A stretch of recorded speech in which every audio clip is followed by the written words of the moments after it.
कामदेव का आश्रम। दूसरे दिन ब्राह्म मुहूर्त में निद्रा त्याग कर मुनि विश्वामित्र तृण शैयाओं पर विश्राम करते हुए राम और लक्ष्मण के पास जाकर बोले, हे राम और लक्ष्मण, जागो, रात्रि समाप्त हो गई है। कुछ ही काल में प्राची में भगवान भुवन भास्कर उदित होने वाले हैं। जिस प्रकार वे अंधकार का नाश कर समस्त दिशाओं में प्रकाश फैलाते हैं, उसी प्रकार तुम्हें भी अपने पराक्रम से राक्षसों का विनाश करना है।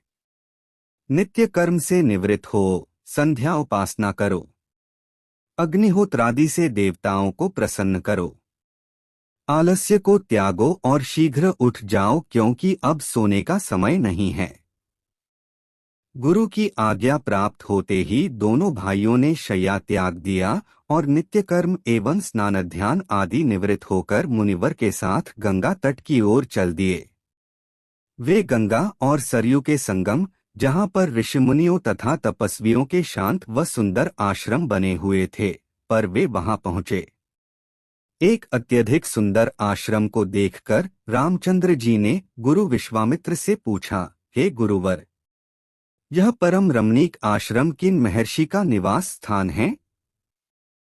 राम के प्रश्न के उत्तर में ऋषि विश्वामित्र ने बताया, हे राम, यह एक विशेष आश्रम है।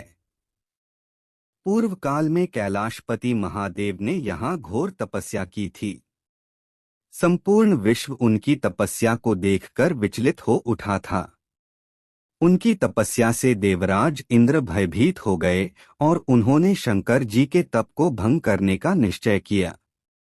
इस कार्य के लिए उन्होंने कामदेव को आगे कर दिया।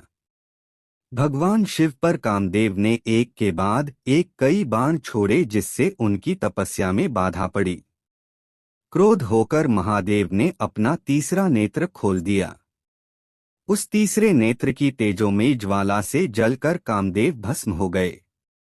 देवता होने के कारण कामदेव की मृत्यु नहीं हुई, केवल शरीर ही नष्ट हुआ। इस प्रकार अंग नष्ट हो जाने के कारण उसका नाम अनंग हो गया और इस स्थान का नाम अंगदेश पड़ गया।